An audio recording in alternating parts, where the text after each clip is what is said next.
To understand Peter Cushing, actor and gentle human being, you must above all understand his relationship with the woman he married. She was just the most remarkable person, most unselfish, clever, understanding, any adjective you like. Quite extraordinary person. Very, very good actress, and she adored the profession, but she realized that if we both stuck to it, we'd be parted, and we didn't want that. It was the most extraordinary relationship because it wasn't as though, it wasn't the normal sort of falling head over heels in love. It was exactly as though we were picking up from where we'd left off in some other age. Quite extraordinary. Helen Cushing has been dead these 19 years, but Peter still lives on the North Kent coast in the house they shared for 34 years. Painting, writing, occasionally acting, observing and recording the natural order of things. I'm very fond of nature. I think it tells us a great deal about life in general. See, I think this 70 years and 10, which we're all given, is just a jolly good dress rehearsal for what's to come. And I think people tend to complicate their beliefs in and their religion. And I think it's much more simple than I think people make out. Because I think it's been shown simply, the seasons, when you think in the spring everything comes to life, in the summer it flourishes, comes to fruition, as indeed it does in the autumn, but things begin to get a little tired. And in the winter? Everything dies. But what happens again next spring? It all comes to life again. And I think that's a simple way that God has shown us that don't worry about what happens to you down here, just learn how to behave, so that when you come whatever I am, you'll find you've learnt a great deal and you'll be able to behave yourself as you should have done it in your proper life. Peter was born into a comfortably middle-class family in Surrey. Father, a quantity surveyor, mother, a powerful influence, and brother David, the academically gifted child. I was hopeless as far as anything to do with school was concerned, except playing rugby, which I adored, and all sport, which I adored, and doing the school play and doing a bit of painting. They were the only thing that I was any good at. Your parents decided to send you away to boarding school? Yes, I've always been very homesick. And they sent me to Shoreham Grammar School.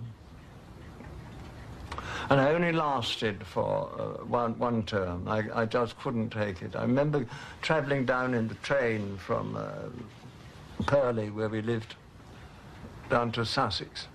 And every time the train stopped, I said, "No, it's not the station, is it?" And poor mother was in such a state. She said to Father, "I don't think we can send the boy." And he said, "He'll get over it, Nellie." You know, Dad was trying to make a man of his son. But I couldn't take it. Your father was busy trying to make you a man. Your mother had taken a rather odd decision about your mode of dress as a child, if I remember. Yes, and dear Mum had always longed to have a daughter. She'd had my brother David 3 years before I arrived on the scene. So she dressed me up as a little girl, and I had long curls, very, very blonde I was, very blonde. Dressed me in frocks. And one day I had wandered off and got lost, and Father rang up the police station and said, "Have you found a little boy?" And the duty sergeant said, "Oh, and I was so afraid I found a little girl." And Father sort of said, very shy chap he was, he said, would you make sure it's a little girl?"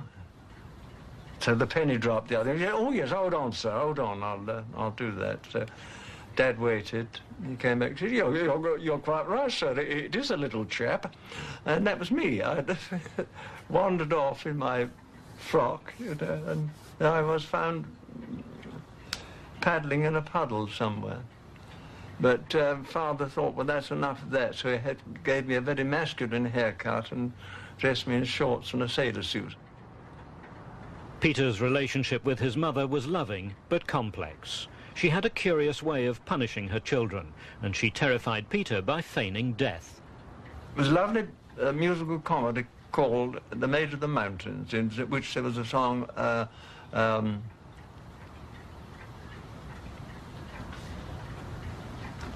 whatever before, I still recall that sunlit mountainside. I wouldn't dare sing it to you. It was beautiful. And Mother used to put her own words to it. Like say, she would sing, I'm going away, away, away, across the ocean blue. And I would call out, oh, don't go away, Mother, don't go away. I won't be naughty anymore. And of course, I was naughty. So when I was naughty for the second time, she would lie back with her eyes closed and pretend to be dead. And this worried me inordinately. I became pathological about it. So I approached my brother, and he said, kick her. He said, well, I couldn't bring myself to do that. So I said, you're 3 years older than me and bigger. No, I can't do that. So he said, well, oh, pinch her, he said. She's not dead. So, but she looks it, I said, and he said, well, don't worry. But he did, it worried him. And so then the next time she did it, I happened to be eating, which was not unusual. I had appetite like a horse. Great slab of bread and butter and marmalade, you know. And there was Mother, prone, dead, gone. So I crept up to the corpse with this piece of bread and butter and marmalade, went oink on her face. You know, it was the Custard pie. Custard pie act, wasn't it? And the corpse came to life and never died again. Did that affect your attitude to death? It worried me. Death worried me enormously, because I mean, when you're a child, what was I, 3, 4, something like that, it's terrifying. You don't know what life's all about, let alone death. But when your mother looks as though she's gone, I mean, the whole world has collapsed, isn't it? I mean, you wanted to get back in the womb immediately, and it's gone. Terrifying. So it's quite wrong psychology. But I did get over that eventually, through someone much wiser and just as lovely. As a child, you were also afraid of the dark, I think. That was because the only time I can remember dear Dad being very, very cry, I must have done something dreadful, I can't think what it was. And he locked me in the cellar. In those days, nearly all old Victorian houses had cellars. Very dark. Got me in the mood for horror films, I should think. But I was absolutely terrified of this place, shrieking out, you know, open the door, give me a knife, let me kill myself, going on. Highly dramatic stuff. When I got a little older, I thought there's only one way to conquer this, and this is to attack it. And I used to go for these walks through little alleyways of trees with all the owls hooting and things, to get used to the dark, and I began to love it, adored it. And that broke the spell, but it took a long time. I must have been 18, 19, before I wasn't afraid of the dark. Did that experience teach you to rely upon yourself? I mean, did it turn you into something of a loner? Very much a loner, but I was always very unsure of myself, frightfully unsure, which is the worst thing an actor can be. You know, you've got to have a bit of ego and great confidence. I knew instinctively that I'd been given gifts, like we've all been given gifts. And I wanted to use them to the best of my ability, but I was dead scared, you know, frightened to death about it. There's a great difference between solitude and loneliness. Solitude I love. Loneliness I don't. I don't think anyone does. The many masks of the successful and confident actor have disguised the chronic shyness and insecurity which were the legacy of his childhood. During his early career, the agonies of self-doubt were endured alone. Then, during World War II, life was transformed. At the time, he was doing his bit for Ensa in Noel Coward's Private Lives. It had been on tour with an actor, with Sonia Dresdel playing the Gertrude Lawrence part, but the actor had been called up and they needed someone very quickly to take over. And I got that part, and I had to learn the part within 4 days and play it, which I did. And Sonia had been in the play for about over a year, and after another 6 months, she really was desperately tired. It was very, very tiring, you know, that continue packing and travelling all over the country. And they never seemed to quite work it out. I mean, we'd go up to Scotland and suddenly come down to Devon and then go back to Scotland. Instead of doing all Scotland. So this enormous amount of... And of course, during the war, travel was dreadful. So I really need the constitution of several oxen to withstand it. And poor Sonia did have to have a rest. And so another lady had to be found to take her place. And her name? Helen Beck, that was, and became Helen Cushing. And of course that's when all the things you asked me earlier about my insecurity, my shyness, my not sure of myself, life, death, everything was changed, because she knew exactly where my troubles lay and exactly what to do about them. And if it hadn't been for her, I certainly wouldn't be here physically, entirely due to Helen. Bless her. Can you tell me about Helen? She really did know me better than I knew myself. And she was able to I mean, perhaps it's not it's only one that just comes to me, that her psychology was so good. Because at one point in my career, it's not conceit, but actors do have to look pretty good, you know. And I had awful trouble with some abscesses in my top palate, and the only way during the war the dentist could get rid of these abscesses was to lug out 3 perfectly good teeth, front ones. Well, for anyone it's pretty bad, but for an actor, I mean, it's coitance, isn't it? Mm. So that was done, and I had a plate fitted in, and Helen knew it distressed me greatly. So she said, "Look, dear, if you'd lost those 3 teeth playing rugger for England, you'd be very proud of it, wouldn't you?" I said, "Good Lord, yes, of course I would, especially if I'd scored the winning try." What psychology, eh? Marvellous, marvellous. If most people were honest, really honest, they would admit that they can resist anything except temptation.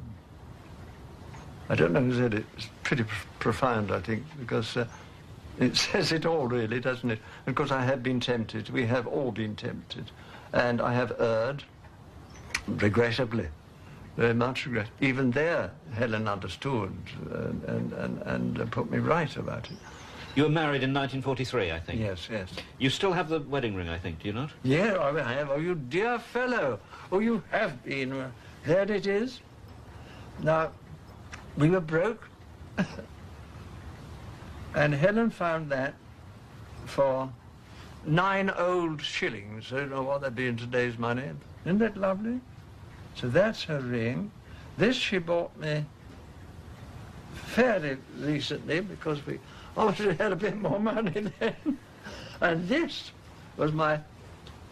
I can't wear watches on my wrist, too much electricity or something. And she bought me that, old as me. Isn't that lovely? She bought that. She could stand up, little watch.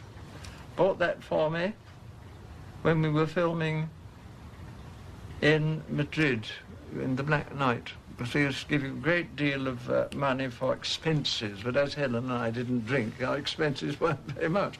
So she bought me that. So it's rather lovely, isn't it? They have the watch and the chain and the ring, all as little talismans. You lost her in 1970. No, I didn't lose her, though, darling. She's just elsewhere.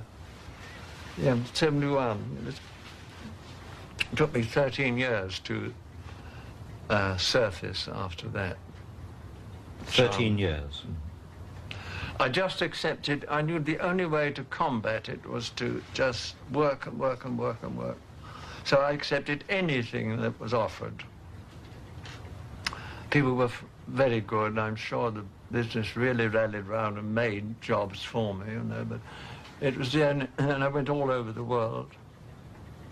And I think that saved my reason. Mm-hmm. Your reason? Mm-hmm. Mm-hmm. Oh, I was contemplating everything. I knew I'd never have the courage to do it, but you can't have had the experience and the love of a person such as Helen, and then suddenly it's not there anymore. It's more than 3/4 of your own self taken from you. So you either buckle under and say that's it and give up, or you have to go on and run the race before you, which is set before you. Again, you come to this path, you know, you've got to do it. You've got to face up to these things, but you've got to find a way to do it. And I thought the only way to do it, as I say, was to just work. And it paid off. It paid off. But I didn't go out socially. I smoked a great deal. I never drunk, so I didn't turn to that, fortunately. She left you a letter Yeah. giving you quite clear instructions. Do you remember what she said? Yes, indeed.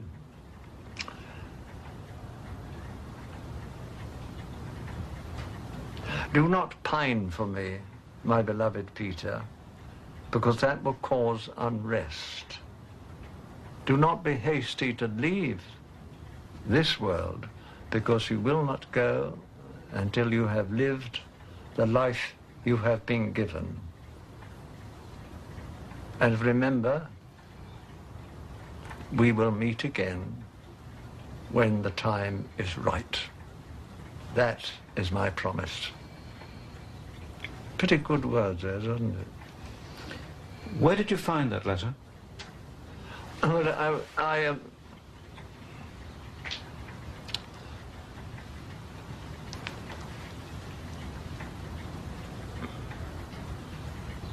when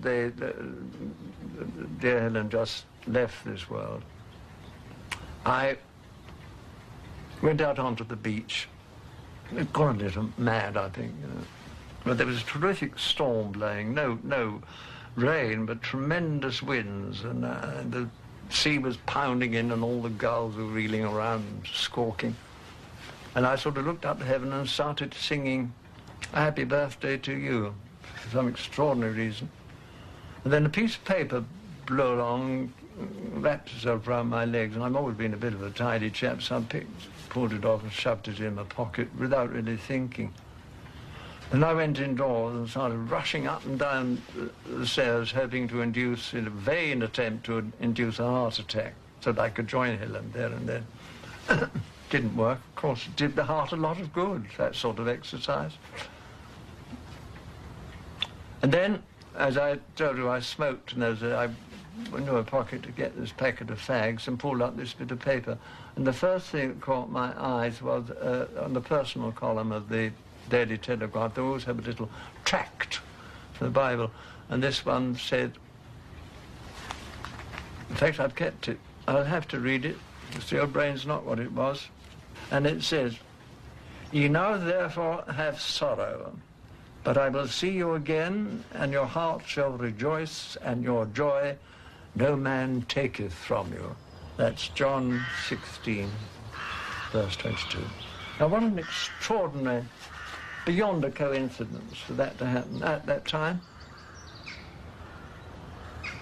The last words that Helen said to you intrigued me, and I don't mean to be intrusive, but she said, "God bless you, you will save me." That has always been on my mind. I can't quite... that I've... One of my little notes to ask her, what did you mean by that? Because I mean, to me, to save her, I would get her well, and she'd be there, you know, later the day. No, that one has foxed me. That one has foxed me always. I did ask a clergyman of that once.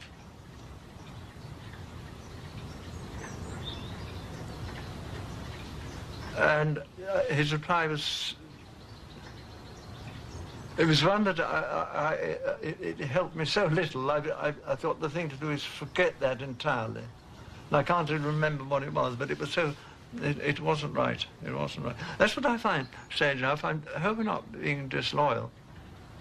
But the one, when you really need help from the church, in my experience, I went to several. I never got it. They seem to fear talking about the afterlife and what they believe in. They won't talk about it. About 8 years ago, you were diagnosed as having cancer. This must have been, and this is an understatement, this must have been something of a shock. No, it wasn't really. And I'm not sort of being, oh, what a brave boy am I. No, I accepted it completely because I accept that this might have been the end of the line. It didn't worry me at all because I thought, well, this is lovely. This is, it's been a long time, 1971 to, I think it was about 1984, 5 that I had this thing. There I am, there I shall be with Helen at last. Her promise will have come true. But it always worries me for those left behind. They're the people who really suffer. I mean, whether you believe or not about what happens when you leave this world, you can't pass that on to others on this earth because you're not allowed to. But it's those left behind. I mean, I know for, you know, what I went through. So many other people have gone through. It's terrifying, the most terrifying thing to lose a partner of that kind. Far worse, I think, than really losing one of your own blood. I mean, that's bad enough. But when you've seen your mother, and your, well, no, first my father, and then my mother, and then my brother, and then my sister-in-law, and then my wife, you begin to wonder when your turn's coming, have they forgotten you? Up there, or down there, or just alongside. It's not very far, it's just a step away, really, where we go. So, no, it didn't worry me a bit. Do you have a vision of heaven? Yes, Helen will be there. That's enough for me. No, I think, no, I remember one has daydreams. I think it's pretty impossible, but I reckon it's the places you love yourself. That'll be yours. You see, don't forget, it's in my father's house there are many mansions. And I think my mansion will be a bit of English countryside. If I should die, think only this of me, that it is some corner of a foreign field that is forever England. That'll be it. With Helen, of course. I wouldn't mind if it's the Sahara Desert so long as Helen's there, but I would prefer Devon or Cornwall or Kent. Nowadays, Peter Cushing's creative energy is largely devoted to painting the Kent countryside, particularly around Whitstable and Faversham, that he and Helen loved so much. I've always loved colour, and I always loved the Impressionists. But you see, to be able to paint like an Impressionist, you've got to be able to put in first every detail, every leaf, then learn what to eliminate, what to leave out. And that is a great art, I think, in all art, is what to leave out. In writing, in acting, in practically everything. When I got too frustrated with my painting, I just couldn't bring off what I was after, I turned to making models. When again we were slowly broke for presents, Christmas or birthdays, I would paint with watercolour on bits of silk, which Helen rescued from Russia when they had to flee the revolution in 1917. Or I'd make her she smoked, bless her, she shouldn't have done. She had emphysema, but she did. I made her a cigarette box and a little bracelet and things. So they gave me more satisfaction because they at least came off. Was there a message in those scarves for Helen? Yes, my love.